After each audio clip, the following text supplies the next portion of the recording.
வணக்கம், வாழ்க வளமுடன். Hello friends, welcome to food mom kitchen.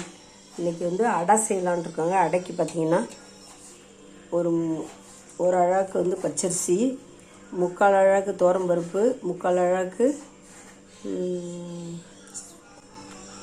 உளுத்தம்பருப்பு, 3/4 அழகு கடலைப்பருப்பு, எல்லாம் 3/4 அழகு தட்டைப்பயிறு, இதுவும் 3/4 அழகு, எல்லாமே 3/4 அரிசியும் 3/4 தான், எல்லாமே 3/4 தான். ஊற வச்சுருக்கோம். நல்லா ஒரு 2-3 மணி நேரம் ஊறிருக்கு. இதில் தேவையான இன்க்ரீடியன்ஸ் பார்த்திங்கன்னா தேங்காய் பல்லாக நறுக்கி வச்சுருக்கோம். கருவேப்பிலை குட்டி குட்டியாக கிள்ளி வச்சுருக்கோம். கொஞ்சம் இஞ்சி, ஒரு சின்ன துண்டு இஞ்சி, பெருங்காயம், 1 ஸ்பூன் அளவுக்கு சோம்பு, நல்ல பெரிய ஸ்பூனில் 1 ஸ்பூன் சோம்பு, ஒரு 10 காஞ்ச மிளகாய், ஒரு 10 பூண்டு பல் எல்லாம் போட்டுக்கும். பெருங்காயம் கொஞ்சம் தேவையான அளவு பெருங்காயம் போட்டுக்கலாம். இதில் வெங்காயம் வேணும்னா நம்ம ஒரு 3-4 வெங்காயம் கட் பண்ணி சேர்த்துக்கலாம். வேணான்னாலும் விட்டுடலாம், வேணும்னாலும் சேர்த்துக்கலாம். தேவையான அளவு உப்பு எல்லாம் போட்டு குறைன்னு அரைச்சி நம்ம குண்டாகவும் ஊற்றிக்கலாம், தோசை மாதிரியும் ஊற்றிக்கலாம். நமக்கு எப்படி பிடிக்குதோ அப்படி ஊற்றிக்கலாம். குண்டாக ஊற்றினா எண்ணெய் நிறையா இழுக்கும், தோசை மாதிரி ஊற்றினா கொஞ்சம் எண்ணெய் கம்மியாக இழுக்கும். நம்ம உடம்புக்கு எது நல்லதோ அந்த மாதிரி ஊற்றி சாப்பிட்லாம். நம்ம அரைச்சிட்டு பார்க்கலாம்.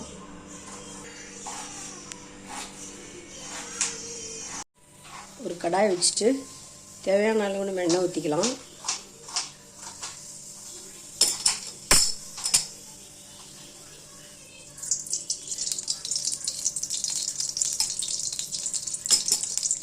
இதில் நம்ம தாளிப்பு கொடுத்துக்கலாம். நம்ம இதில்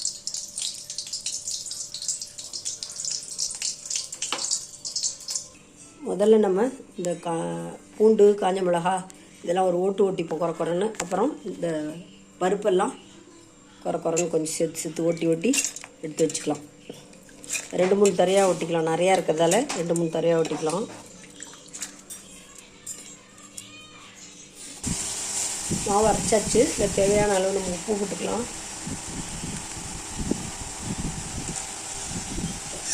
தேவையான அளவு உப்பு போட்டாச்சு. நல்லா கலக்கி விட்டுப்போம்.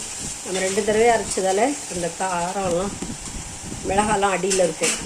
நல்லா கலக்கி விட்டுக்கலாம். சில பேர் நல்லா குறைன்னு அரைப்பாங்க. வயசாகிடுச்சுன்னா கொஞ்சம் மெல்ல முடியல அப்படின்னும்போது கொஞ்சம் மழை அரைப்பாங்க. இது 2 விதமாகவும் அரைக்கலாம். அடை ஆனால் குறைன்னு தான் அரைக்கணும் எப்பயும். இது கொஞ்சம் மழை தான் இருக்குது. சரி, தோசை மாதிரியும் ஊற்றலாம்னு சொல்லிட்டு கொஞ்சம் மழை அரைச்சாச்சு. உப்பு போட்டு நல்லா கலக்கிட்டோம். இப்போ தாளிப்பு கொடுத்துடலாம். அதுக்கு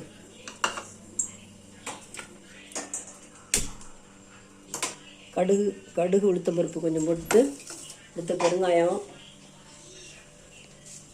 இப்போ கடுகு போட்டாச்சு, நல்லா பொரிஞ்சிட்டோம். இதிலே கொஞ்சம் உளுத்தம்பருப்பு போட்டுக்கிடணும்.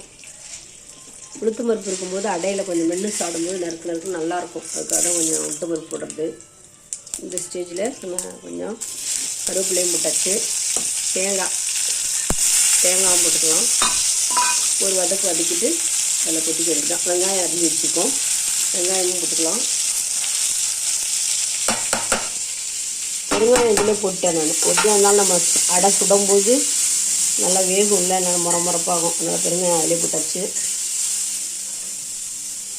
இதிலே வெங்காயத்தையும் போட்டுக்கலாம். வெங்காயமும் ஒரு புளி போட்டுக்கலாம். ஒரு வதக்கி போட்டுடலாம்.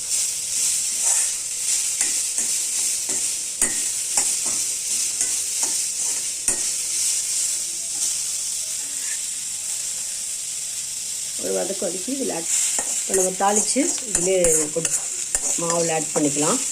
அடை தோசை சூப்பராக இருக்கும் பாருங்கள். இது சைட் டிஷ் ஒன்றுமே தேவையில்லை. சில பேர் வெல்லம், சட்னிலாம் தொட்டு சாப்பிடுவாங்க. எங்களுக்கு சைட் டிஷ்ஷே தேவையில்லை. அதில் இருக்கிற அந்த தேங்காய், வெங்காயம் அதெல்லாம் தொட்டு சாப்பிடும்போதே ரொம்ப நல்லாயிருக்கும். பருப்பு டேஸ்டியாக இருக்கும். மிச்ச தண்ணி ஊற்றுவேன்னா இல்லை கலக்கி ஊற்றிக்கலாம். கட்டியாக இருந்ததுன்னா இல்லை அப்படியே இருந்தாலும் விட்டுடலாம். இப்போ தோசை மாதிரி ஊற்றிடலாம். நம்ம எல்லாத்தையும் இதில் கலந்துட்டோம். வெங்காயத்தையும் வதக்கி கலந்தாச்சு. எல்லாம் தாளிப்பும் கலந்தாச்சு. ரொம்ப அருமையாக இருக்கும். இல்லை பெருங்காயமும் போட்டிருக்கோம், சோம்பும் போட்டிருக்கோம், பூண்டு வேறு போட்டிருக்கோம். ரொம்ப டேஸ்டியாகவும் டைஜஷனுக்கும் நல்லாயிருக்கும். நம்ம தோசை மாதிரி மெல்லிசாக ஊற்றி அடை தோசை மாதிரி சாப்பிட்லாம். எப்போ பார்த்தாலும் இட்லி தோசை பூரி சப்பாத்தி இப்படி சாப்பிடாம டிஃப்ரெண்ட்டாக எப்போயாவது ஒரு தடவை அடை தோசை ஊற்றி சாப்பிட்லாங்க. வச்சு தோசை கல்லும் போட்டாச்சு, எண்ணெய் காஞ்சிச்சு. நம்ம ஒரு அடை தோசை ஊற்றிப்போம் மெல்லிசா.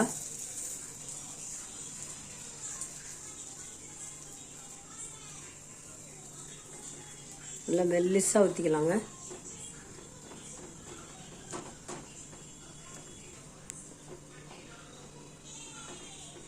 சுற்றி ஒரு ஸ்பூன் எண்ணெய், உள்ளே ஒரு ஸ்பூன் எண்ணெய் ஊற்றியாச்சு. நல்லா வேகட்டும்.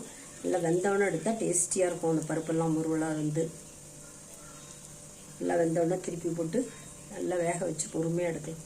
ரொம்ப நல்லாயிருக்கும். தேங்காய் சட்னி வச்சு சாப்பிட்டிங்கன்னா கூட நல்லாயிருக்கும். திருப்பி போட்டலாமா?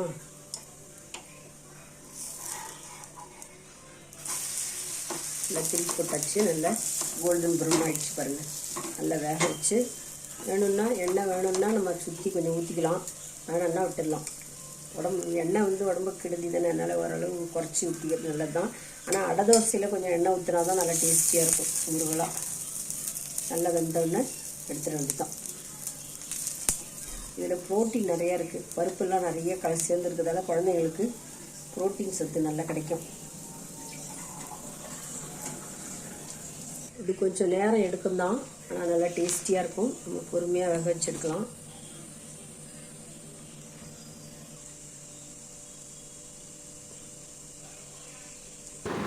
அடை தோசை சூப்பராக அருமையாக ரெடி ஆகிடுச்சு. இது அப்படியே சாப்பிட்டாலே நல்லாயிருக்கும். வேணா தேங்காய் சட்னி தொட்டுட்டு சாப்பிட்லாங்க.